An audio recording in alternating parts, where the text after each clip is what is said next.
ये कहानी है 1938 की।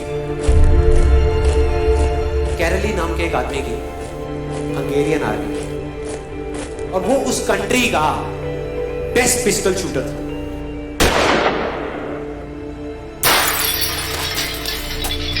जितनी भी नेशनल चैंपियनशिप्स हुई थी उस कंट्री में, उसको वो जीत चुका था। और सबको ऑलमोस्ट कंफर्म था कि 1940s में जो ओलंपिक्स होने वाले हैं उसमें गोल्ड मेडल कैरली को ही मिलेगा। और उसने सालों से ट्रेनिंग करी थी। उसका एक ही सपना था, एक ही फोकस था कि मुझे अपने इस हाथ को दुनिया का बेस्ट शूटिंग हैंड बनाना है, बेस्ट बनाना है, बेस्ट बनाना है। और वो कामयाब हो गया, उसने बना लिया बेस्ट शूटिंग हैंड। सिर्फ 2 साल का फर्क था। 1938 में एक आर्मी का ट्रेनिंग कैंप चल रहा था। क्योंकि वो आर्मी में था तो एक एक्सीडेंट हो गया। उसके उसी हाथ में जिससे उसने गोल्ड मेडल जीतना था, उसमें एक हैंड ग्रेनेड फट गया और वो हाथ चला गया। जो उसका सपना था, जो फोकस था, सब खत्म।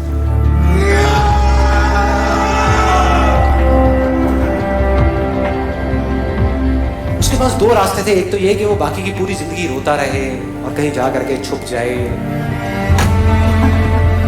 या अपना जो गोल था जिस पे उसने फोकस किया हुआ था उसको पकड़ करके रखे। तो उसने फोकस किया उस पे नहीं जो चला गया था, जो उसके पास नहीं था। उसने फोकस किया उस पे जो उसके पास था।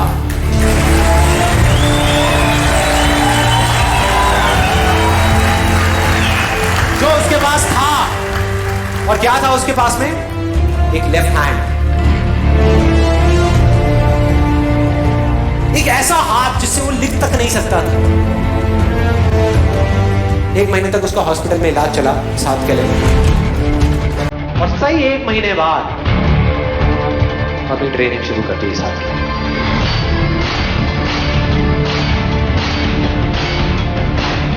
ट्रेनिंग के 1 साल बाद, मतलब कि 1939 में वो वापस आया। नेशनल चैंपियनशिप्स हो रही थी वहीं पे हंगरी में, और बाकी भी बहुत सारे पिस्टल शूटर्स थे वहां पे।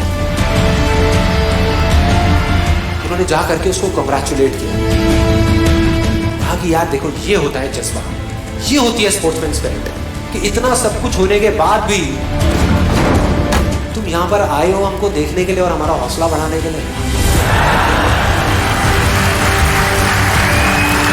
किसी को नहीं पता था कि वो 1 साल से अपनी ट्रेनिंग कर रहा था लेफ्ट हैंड की,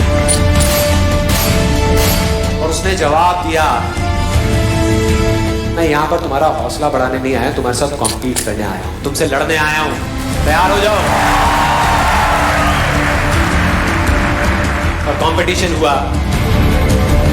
बाकी सब वहां पर जितने भी लोग थे वो कॉम्पीट कर रहे थे अपने बेस्ट हैंड से।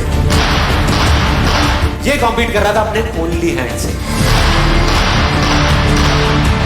ओनली हैंड से। कौन जीता? The man with the only hand, Kairali जीत गया। लेकिन वो यहां नहीं रुका।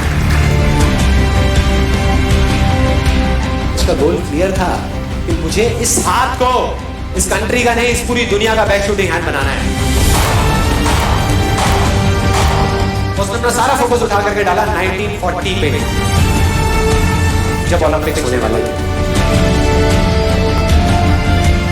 लेकिन 1940s के ओलंपिक्स कैंसिल हो गए वर्ल्ड वॉर की वजह से।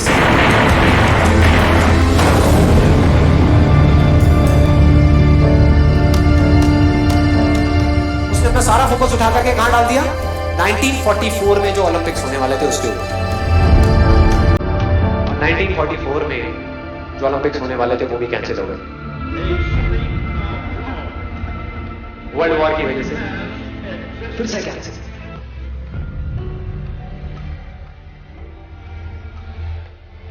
उसने अपना सारा फोकस उठा करके डाल दिया 1948 के ओलंपिक्स में। 1938 में उसकी एज थी 28 साल। 1948 में उसकी एज हो चुकी थी 38 इयर्स। और जो यंगर जो प्लेयर्स आते हैं निकल करके, उनसे कॉम्पीट करना मुश्किल होता चला जाता है। लेकिन मुश्किल नाम का ये वर्ड था ही नहीं उसकी डिक्शनरी में। वो गया, पूरे वर्ल्ड के बेस्ट शूटर्स आए हुए थे जो अपने बेस्ट हैंड से कॉम्पीट कर रहे थे, और ये अपने ओनली हैंड से कॉम्पीट कर रहा था। और कौन जीता? The man with the only hand.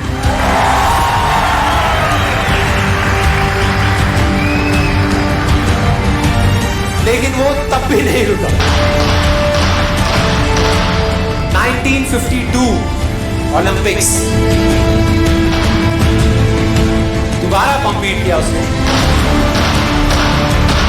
और इस बार गोल्ड मेडल कौन जीता? गैरल हील। 4 साल बाद दोबारा से, और पूरी की पूरी हिस्ट्री को बदल करके रख दिया ओलंपिक्स। इस पर्टिकुलर कंपटीशन में उससे पहले किसी भी एथलीट ने लगातार 2 गोल्ड मेडल्स नहीं जीते।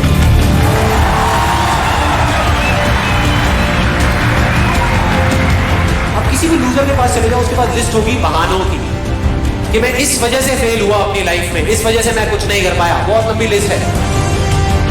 और दूसरी तरफ विनर के पास चले जाओ, उसके पास में 1000 वजह होगी वो ना करने की जो वो करना चाहता है, सिर्फ एक वजह होगी वो करने की जो वो करना चाहता है, और वो कर जाएगा।